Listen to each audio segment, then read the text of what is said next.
Good Wednesday afternoon. It's time for the Wednesday edition of the North Carolina Vinyl Picker with a spot of tea. Yes, Earl Grey tea. Delish. Today we're going to do 7 albums from 7 decades. That's right. Scott from the Prog Corner, he just did this thing. It's a fantastic job. He did a great job. I thought I'd go ahead and snap on this. Maybe make it a thread. I think we ought to make that a thread, Scott. So I'm going to go ahead and give you my 7 albums from 7 decades. That's right. And then also at the end, Rick Davies died this week. Keyboardist for Supertramp. Oh man, that band has been with me since I was a child. That's right. So I want to show you what I picked up and what I have and what Supertramp albums and I'll really show you what album was my favorite of theirs. Yeah, just fantastic band and a great loss to the music industry. He was pretty old. If you go on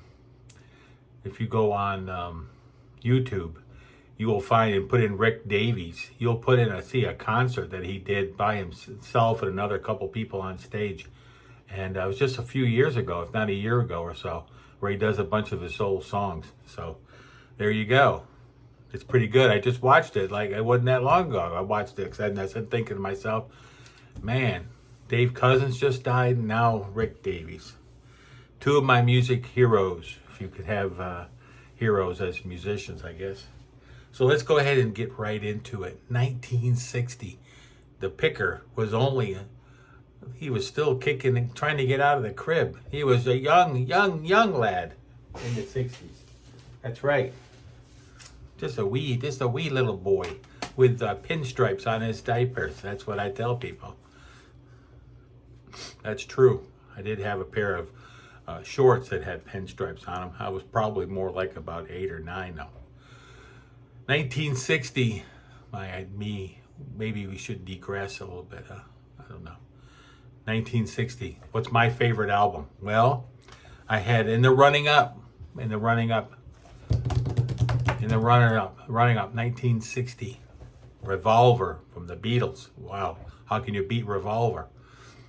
Sgt. Pepper from the Beatles. Oh, there's 2 Beatles in here, 1960s. Led Zeppelin 2. Oh man, what a freaking album. I need a drink after that. Crimson King, Court of the Crimson King. Could it be that one? Or could it be the Doors' first album? Great album. What are all great albums, right? 1960s. Well, I wasn't really listening to music in the 1960s because I was too little. I was maybe in the back seat of the car or something. But my brother had a stack of records in his room, which was my room. We lived in the same room. And he was 6 years older. Well, he's still 6 years older than me. I'm going to see him in a couple of weeks. So what album do you think I picked? Well, he had Creedence in there. That's right. He had some CCR. I don't remember what album. And what else did he had? He had Sgt. Pepper. And he had a few other ones. Chicago. He had Blood, Sweat, and Tear, I think. He had about 5, 6 records that I can remember being in the room with his record player. But the one I picked was the first album I ever heard by myself in a room. Gotta be Pepper. My favorite album of the 1960s. That's right, Sgt. Pepper. Love Sgt. Pepper. I do love Magical Mystery Tour though too. And I love Let It Be and Abbey Road. I like a lot of the Beatles. I like the later Beatles more than the early Beatles. I don't Beatlemania. I like the older Beatles. Anywho, 1970s. Oh, the Picker's getting older. He's starting to get older. He's a teenager. He's a teenager in the 1970s. That's right. He's driving a car, and he's out playing baseball in the yard, and he's doing all kinds of stuff. And towards the end of the 70s, Picker goes in the Navy. Wow, he goes in the Navy. The Picker goes in the Navy. But what was I listening to in the 70s? Well, in high school, my favorite band was Emerson, Lake and Palmer. That's right. I listened to David Bowie. I listened to Alice Cooper. I graduated in 1976, so I was prime. 72 to 76, I was in high school. The best music ever. I was in high school for it. Dark Side of the Moon. Could it be that one? Could it be Ziggy? Ziggy Stardust. I was all in, and David Bowie. I used to listen to Bowie all the time. Close to the Edge, yes. I didn't see Yes until Tormato. I think that was the first time I ever saw him live. Never saw Bowie. I saw Floyd with the Vision Bell tour. Later on, Aqualung. Could it be Aqualung? Jethro Tull? Or could it be The Lamb? Genesis. I didn't see Genesis until later. I didn't even know about The Lamb until my friend John turned me on to The Lamb, and that would have been sometime in the late 70s.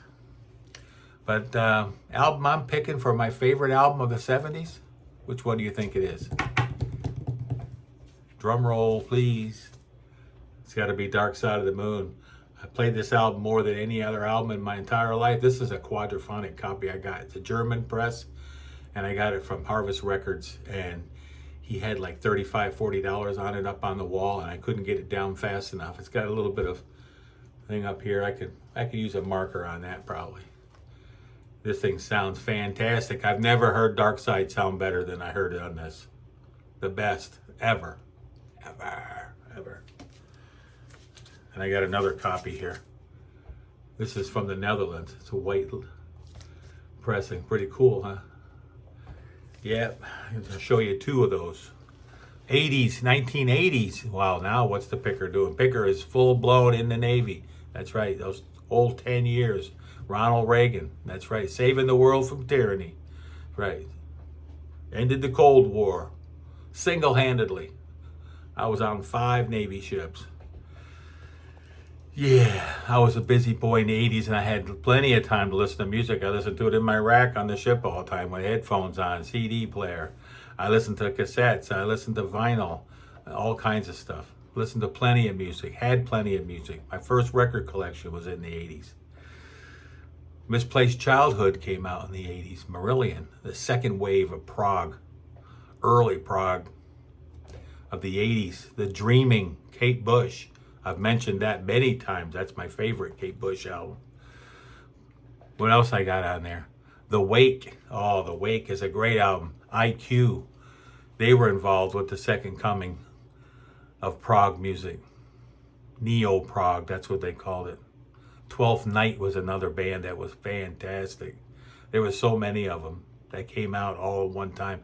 How about 1980? Duke came out. Genesis. Their last prog album? Maybe. It's about half prog. Nude by Camel. Fantastic record. Not as good as the one that's going to come after that, though. Dust and Dreams. Drum roll, please.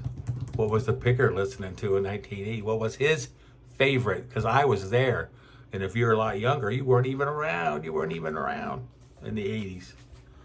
It's got to be this one. I've mentioned it so many times. This is a promo copy I found up at Dead Wax Records up in Lenore. That's right.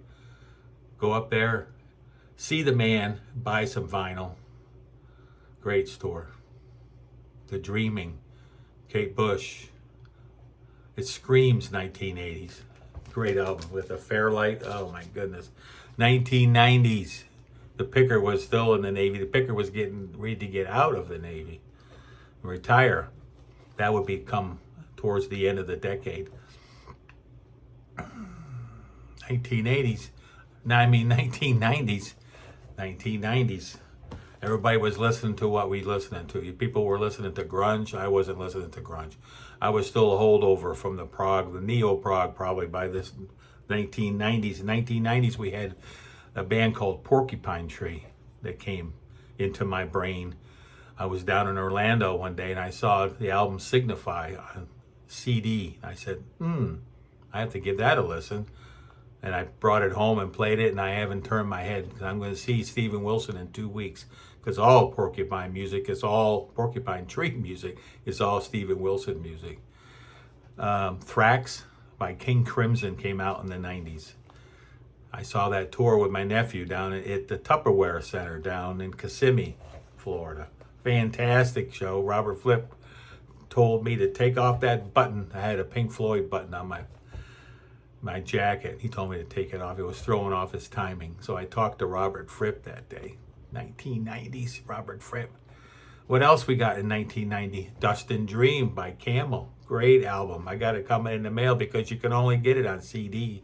And the Knothead, I sold my copy. Now I'm getting it back in the collection though. What else we got in the 1990s? Secret Story. Yep. Secret Story by Pat Metheny. Fantastic record. Wish I had seen that live. That would have been a great show. I love Pat Metheny. I've been a fan of his for 2 decades now prior to the 1990s. What else we got? We got one more, right? We got, I got things scratched off and stuff moved around. How about the album, Tori Amos' first album? Fantastic record. That's right. You had Kate Bush and then you had Tori Amos and she continued on into the 90s. But the album that I picked for the 1990s was Pat Metheny, Secret Story, on CD. Because if you want this on vinyl, you got to pay up the big bucks. You better win the lottery. They need to re-release this one on vinyl, or release it on vinyl, I should say. You can get it. You can get it from Greece for about $250 if you want, or you can pick up a CD at Goodwill for $3.99, or $2.99, or $1.99, whatever they want to charge. My favorite album of the 1990s, Pat Metheny, Secret Story. Now we're coming into the 2000s. Wow. Y2K. That's right. Everything's going to get blown up. Computers ain't going to work. Phones ain't going to work. Nothing's going to work. But everything did work the next day. And we carried on. Fear of a Blank Planet. I went to the concert and saw them. Saw a Porcupine Tree down in Orlando. I was about 6 feet from Steven Wilson's feet. That's right. I was right there talking to a guy about Blackfield, talking to him about Riverside, talking to him about a whole bunch of bands that he had no clue who they were. I went to work that day. I brought my party clothes, my boots, my jeans and stuff. And then I left work. I changed in the bathroom and then left the jail in Orlando and right on over to the, I think it was the House of Blues, if I'm not mistaken. House of Blues or Hard Rock. Might have been the Hard Rock. And then that's where I saw Porcupine Tree. Steven Wilson, fantastic show. Just freaking incredible.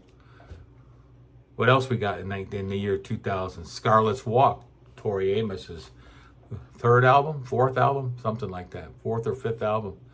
Great album. Fantastic record. One of my favorites. We had Marbles come out that in the 2000s. That's right, Marbles came out. IQ, great album by IQ. How about The Underyard Fall by Big Big Train? That came out in the 90s. You're not going to know a lot of these bands, but you should. These are bands you should listen to. These are albums you can at least give them a stream. Stream them. The Underyard Fall, Big Big Train. The one before that was Marbles, IQ. Empires Never Last, Galahad, which I just picked up a copy of just the other day. It came in the mail. Great album. I got the concert too. I wish I'd seen them. They're from Poland, but as far as I know, they've never toured the U.S. So then we had Scarlet's Walk, Tori Amos. And we had, what was the first one I said? Fear of a Blank Planet. Roll the dice. It's got to be Fear of a Blank Planet. Porcupine Tree. Of course it is. My favorite album of the 2000s. What a fantastic record. Fantastic. Anesthetize. Now we got 2010. Now we're getting old now. We go walking around with a cane and stuff. We're getting to be an old picker. That's right, the old picker. 2010, what did we have? We had, I think I need a swig of water. Woo! All these decades, I'm getting tired here. 2010, because we're here. Anathema. Great band. Anathema. I just picked up that album not too long ago. It's right up there. Anathema.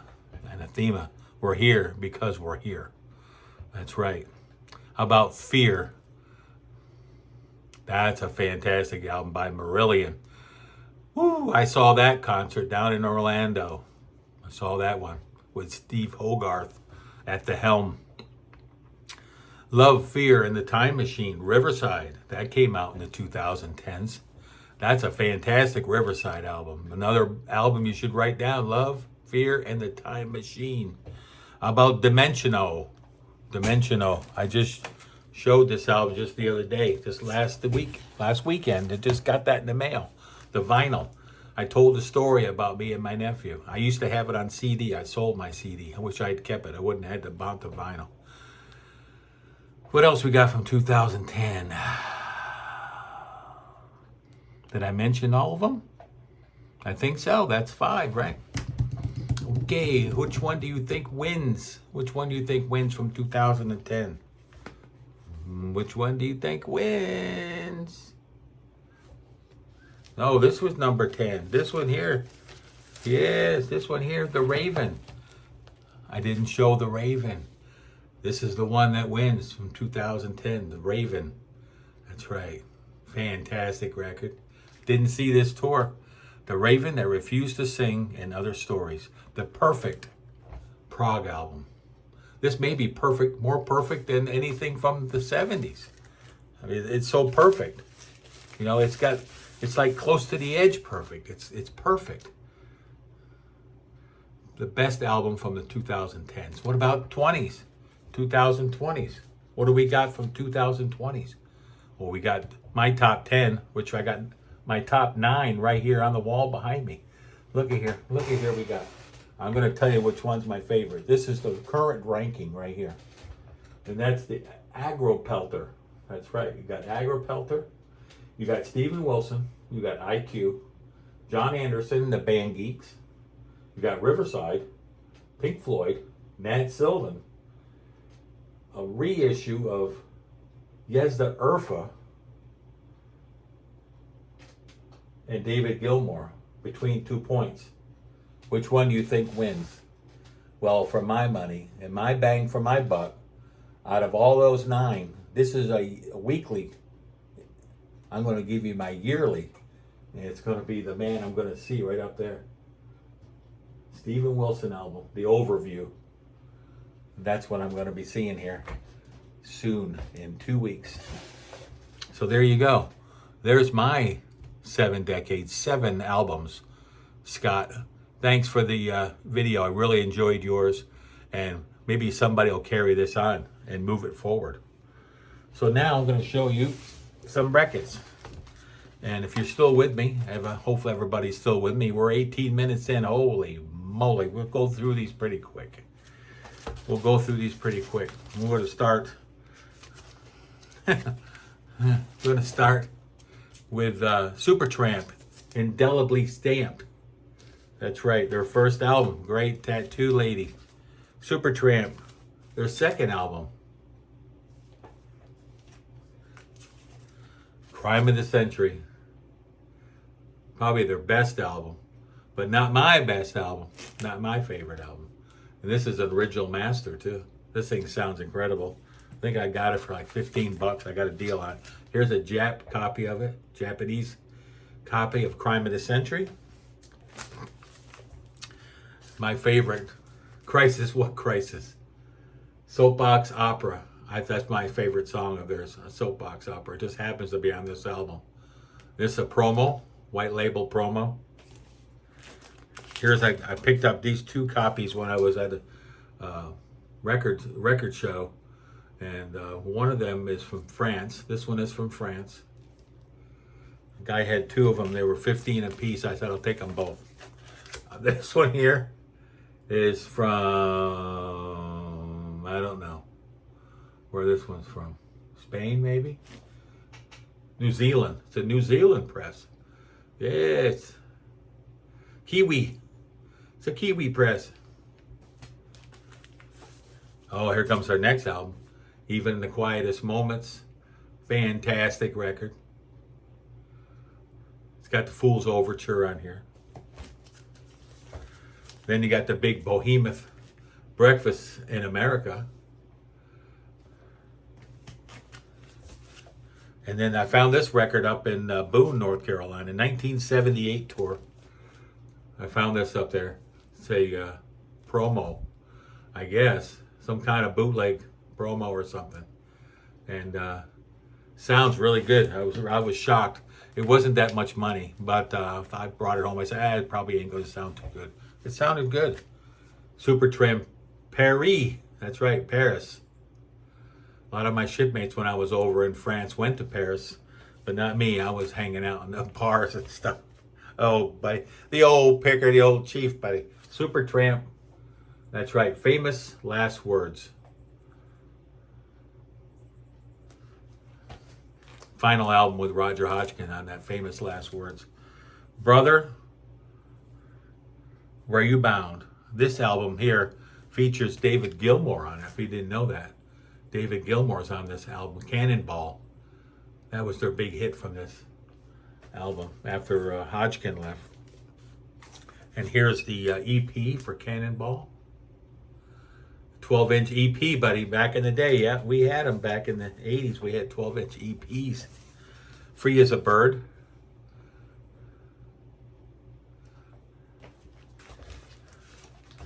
Then I have a couple. I have this one here of I'm Begging You from Free as a Bird. And then I found this one. And their last two albums, I'm going to get those on CD. I don't have them. He did 2 more records towards the end. And I don't have those. Okay.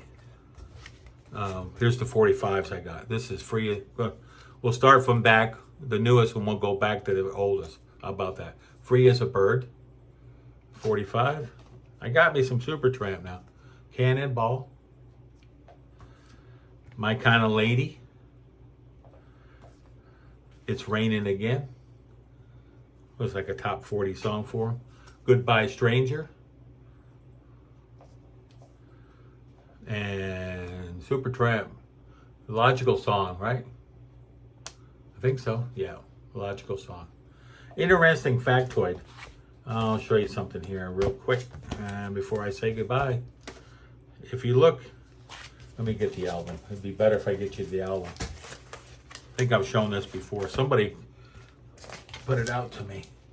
You got the lady there holding the orange juice, and behind the orange juice, don't take it out of the plastic. Behind the orange juice is the World Trade Center. Now, if you take the Supertramp album, now this album came out in 79, a long time before the World Trade Center was hit. But if you flip it upside down, and you'll see back over here, it looks like 9/11. There's the World Trade Center. There's the lady holding the orange juice. The Statue of Liberty is supposed to be. But you'll see, it says it looks like 9/11. Pretty weird, huh? Someone was showing that a while back on Instagram, or I don't know if it was in the vinyl community, but it could have been. But it's on to the Yankees now. It's 6:15, 18:15 for all you military people out there. Time to get ready to go see the Yankees. So 23 minutes. Hope you stuck with me that long. Wow. Y'all take care out there. It's getting to be a little crazy. I'll see you on Sunday.